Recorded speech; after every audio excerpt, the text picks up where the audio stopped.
Right now, I'm drinking a rather bad Irish gin. I'm not going to say its name because I don't like it. It's pineapple flavoured. It's not very nice. So, well, I thought, it might be interesting, but no, it's not. So, the reason I have gathered you here is that I remember we were talking about a lovely old story set in the misty whiskey isles of the late 1970s, and you weren't quite there, but you were nearly there, weren't you? Yeah, I worked on the newspapers that covered the Highlands and Islands. I worked in the Aberdeen paper, which was the local evening newspaper, but its sister paper, the Press and Journal, was considered the Bible from most people from Aberdeen over to Stornoway. I was going to say Stromness. And Stromness as well.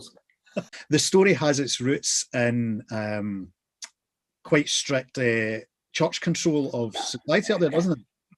But the people up in Lewis very strongly attached to the Free Church of Scotland and the Free Presbyterian Church of Scotland, and they cultivate churches up there like there's no tomorrow. One thing they didn't have north of Stornoway was any licensed premises, and that's because these, and they were quite strict religion sects, I suppose you'd call them. So they fought any application for an alcohol license, and the area, I think it goes up for 30 miles north of Stornoway. It's all called Ness as an area, and they had nowhere to drink at all. They had, if you wanted to drink, you had to go to Stornoway. Although, round about the time of the story, a man, quite a brave man, managed to get himself a table license for his wee hotel.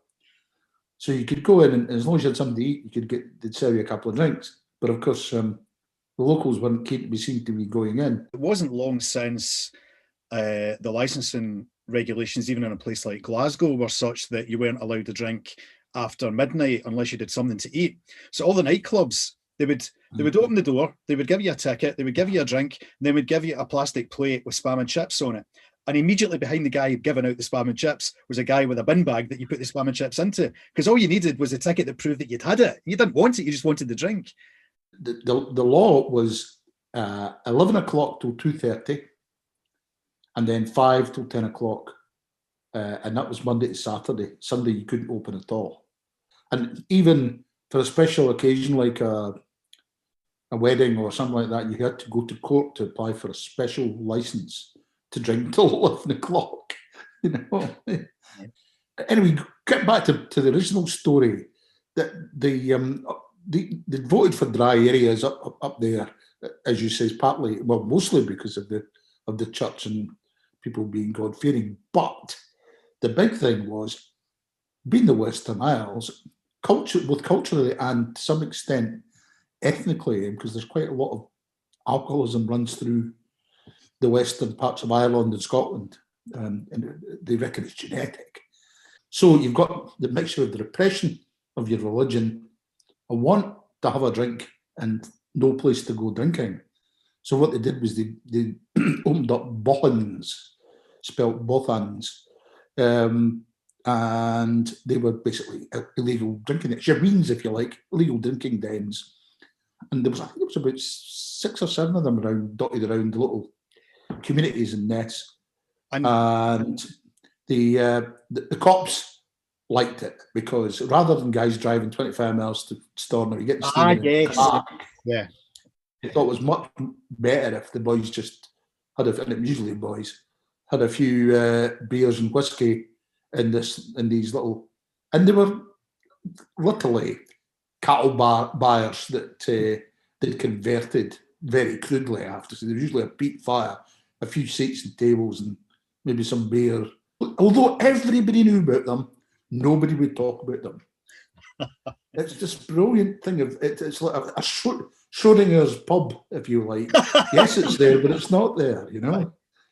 There was a BBC feature, I think, on the Nationwide show where they sent someone up there, and all he could do was wander around the village going, "It's in there, but I can't show you." Fabulous Luke Casey, that is available somewhere on YouTube, and it's worth watching. It says you'd think there'd be openness, but it's closed. You know, no welcomeness, blah blah blah.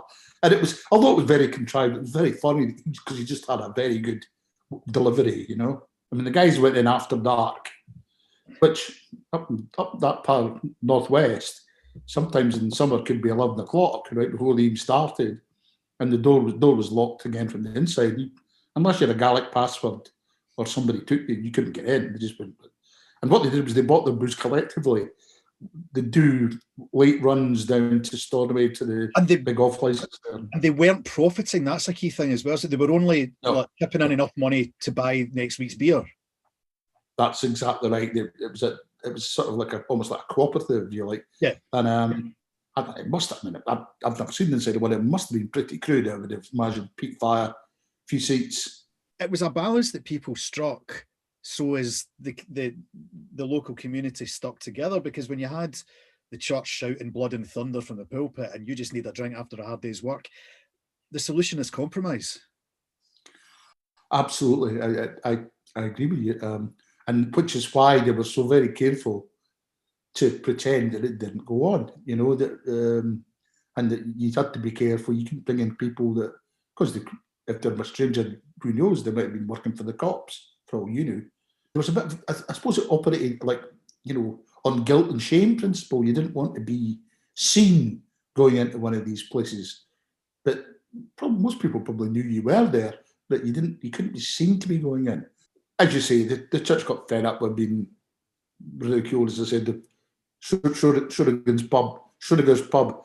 So they made a formal complaint to the police, and the police decided, okay, right, you know, better have a raid just to get the guys to calm it down a bit. So they raided the place. They took several people to trial at Stornoway Sheriff Court, and it was the sort of local district court.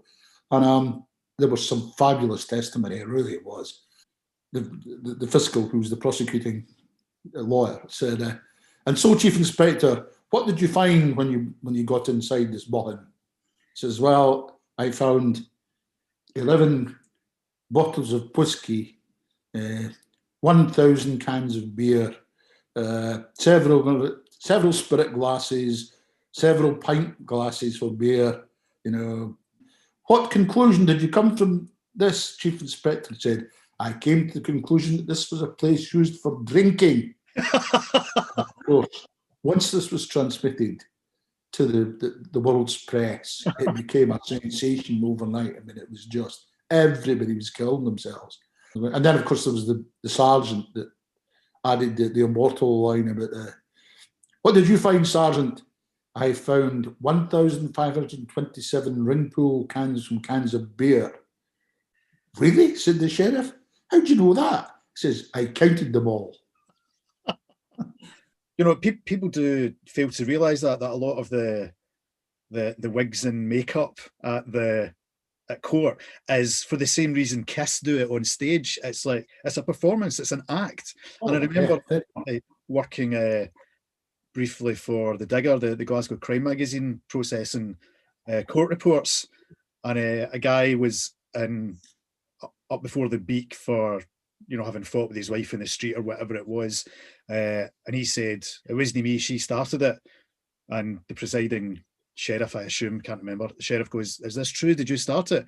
And she goes, yeah, but he was texting cows. And of course the sheriff, is this true? Were you texting cows? And in the days when all the divorce cases used to be heard in the Court of Session in Edinburgh, some woman was trying to get divorced from her husband because he was always nicking off to shooting off to music festivals. Could you give us an example? It was that time he went to Blackbush to see Dylan. And of course, the judge intervenes and says, this Mr. Dylan, is he a friend of the family?